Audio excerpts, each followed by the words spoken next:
Welcome to the video. This is a 1997 Toyota Tacoma. Bought this thing from Copart for 500 bucks, and in this video we do a bunch of stuff to it. Some of it's already done, but you know, don't look too closely because that's all the fun part. And in the whole video we're gonna go budget friendly, not trying to get this thing perfect, but we end up having to do frame rust repair. We end up having to do a bunch of paint stuff and all the fun stuff. Getting it running, didn't run when we first got it, and now it does. And we might have did something kind of stupid with the exhaust. I don't know, but you gotta watch the video and let's just get right into it because it's about to rain. Show you what we're working with. This is the bulk of the damage. Well, actually it's all the damage. Oh, and you can see we're collapsed in here, and we're making some contact up top of the pulleys. I'm gonna probably have to pull that out. I'm probably gonna hook something up to it and just back it out and hopefully pull some of that stuff out. Messing up in here into the fender. This side, rust wise, on the outside of it's pretty decent. The bed's got a little bit of rust and some, I don't even know what the heck. This thing was beat up. 270,000 miles. This side, rust wise, in the body is far worse, simply because the rocker's pretty dang shot. But I'm gonna show you the worst part of the car, and this is probably why you shouldn't buy cars from auction without looking at them in person. Is right there. They don't look horrible. The other side is even worse. Yeah, that's no good. Good thing is I only got $500 into the truck right now. Gives us some flexibility, but man, oh man, is there a lot of work to pull all this out, hopefully get it running, and fix up some of the rust. Went in and purchased some of our frame parts. So the first thing I'm gonna do is, I think I'm gonna work to pull that out, and then we can work on the rust on the frame. To get to that point, I will be pulling some of the body stuff off so we can actually really see what kind of damage is up front. Then eventually, I think to do some of the frame stuff, the cab might have to come off, definitely the bed. But I'm gonna get moving into that on the front end, and I'll catch up with you when we got some news.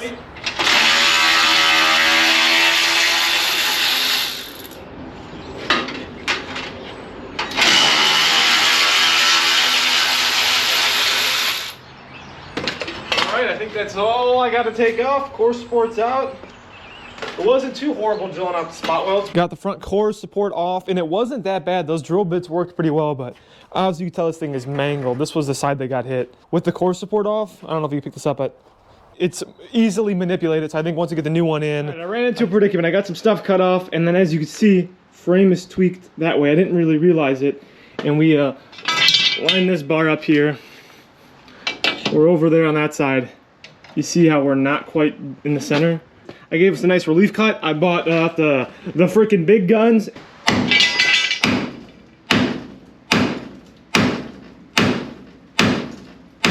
Oh yeah, I think that's workable. I think that's workable.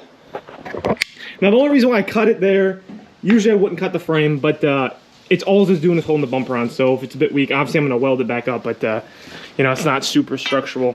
Like I said, no major issues, everything looks decent. But one thing I did do is I threw some new plugs in it and plug wires, and I'm hoping that'll give us our solution to freaking start it up. So I'm gonna hop in the car right now and see what happens. 270,000 miles. Park. Wow.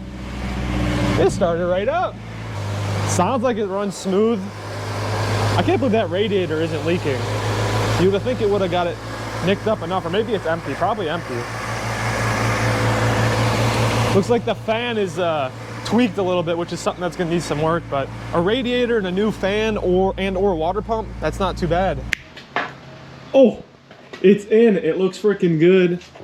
This, I got it lined up pretty straight. This was the hard part, right over here, and you can see I didn't fully get it stretched out, but that had to, at one point in time, it was like, it had to have been from like here to here, the gap where it was supposed to weld in here in the flange. So I had to pull it out. I had a bunch of ratchet straps going, but it's in, it's tight, it's sturdy, not going anywhere. It looks good. Doesn't look like it was in an accident anymore, which was the goal. Now, the final thing we gotta do, not the final thing, there's so much more to do. But the next big thing we gotta do is the front seat. I had to cut the back mounts, not a big deal, I'll weld those up later.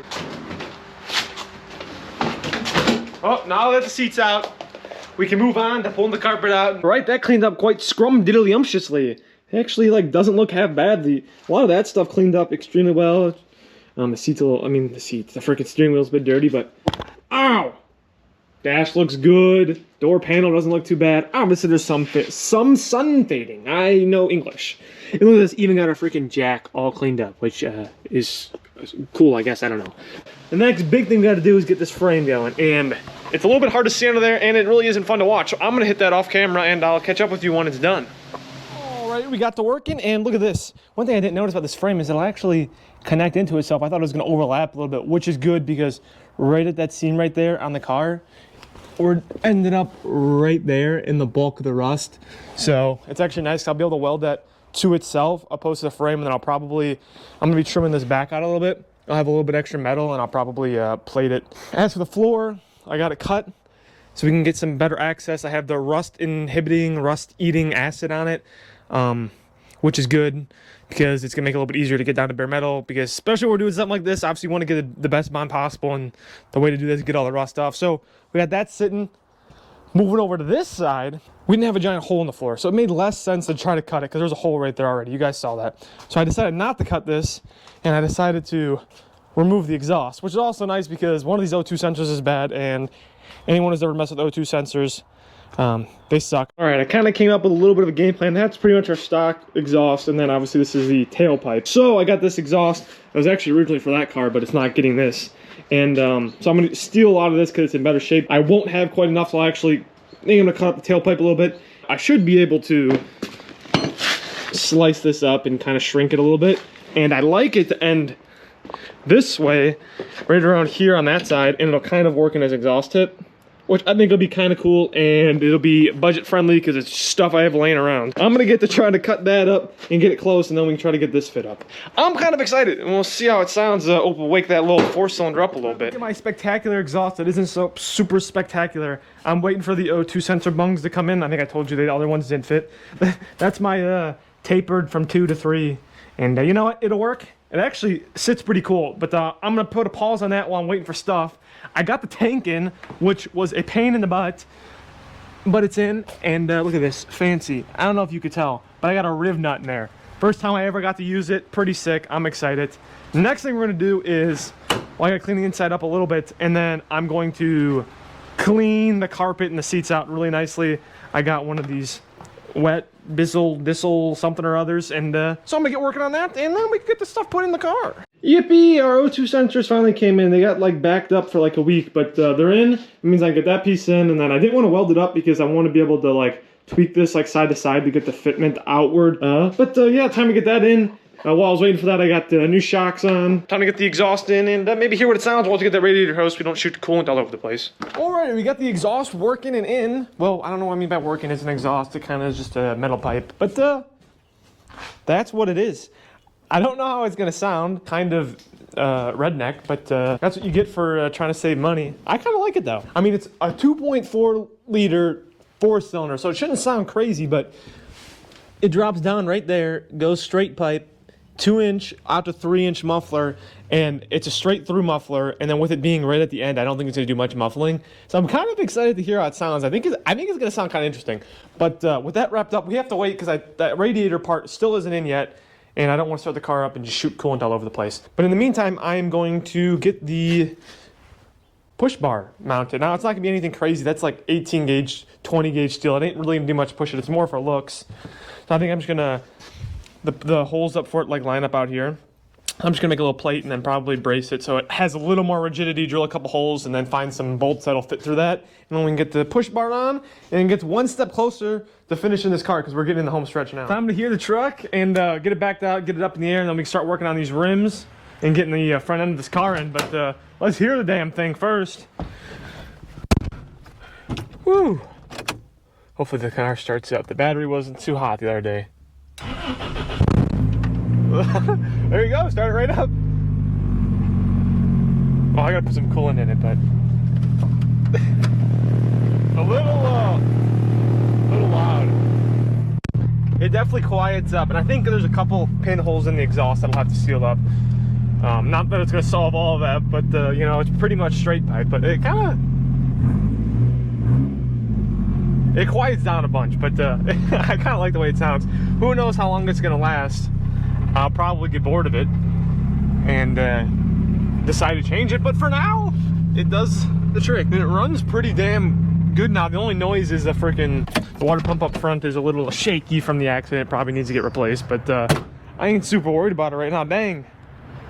Look how mean the front end sits too. That's something you guys haven't seen yet. Looks mean. Obviously gotta get the front end of the car on. That's the plan right now. While I'm doing that, I'm gonna get the wheels popped off. Got the wheels primed. I scuffed them, I cleaned them up, I primed them, and then it's my second coat of paint. Rust-Oleum farm implement. You know, pretty much exactly what this is. It's a farm implement, but not a big deal. It's supposed to be durable, and I've had good success with it. And you know, I think it looks pretty good. And it laid over the rust pretty well. I covered up with a rust inhibitor. Kind of, this is the worst wheel, and it don't look bad. So I'm really happy with this. I'm gonna hit them with one more nice thick coat. I got our front fenders on, which was a little bit of a pain because down here the mounting screws, you can't tell, but they were all freaking, they stripped out, so I ended up having to tap them. But they're in now. For having a wrecked car, the gaps don't look horrible. And then the last thing is, we got this giant radiator up front, which is part of our issue, you know, that we had with that radiator hose. But it also is, I'm not putting a grill on it, at least the stock grill. So I found some chicken wire laying around, and this will work plenty fine to help keep the big rocks out from hitting the radiator. So I got it cut out and trimmed, I painted it, and then it's just gonna slide in right there. Couple self tappers, and for this truck it's going to be plenty fine. Keep in mind, $500 truck, it ain't got to be perfect, and it's gonna look pretty good, especially that front end with the black rims. Woo! So I think the next thing I'm going to work on is the thing I'm most excited for, but the fender flares. On to the last coat on here. I just scuffed them up, a couple coats of primer, a couple coats of the color coat, and it's looking pretty good. It matches the car extremely closely. There's some dust and I'm painting on the floor, not a big deal. I got the piece in for the radiator, and I started the truck up, and it sounds like a beast. So I think next step is I'm gonna get it pulled out of the garage so you guys can all hear that. It don't sound like a 4-cylinder, I would say. Quite surprising.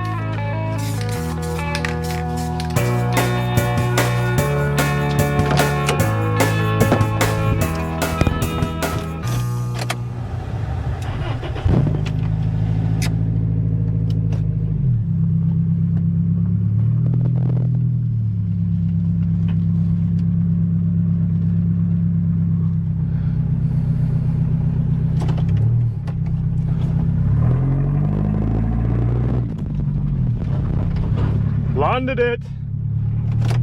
She moves. She's alive. She sounds pretty good, maybe a little obnoxious, but you know, that's kind of how it is. Let's take the final reveal.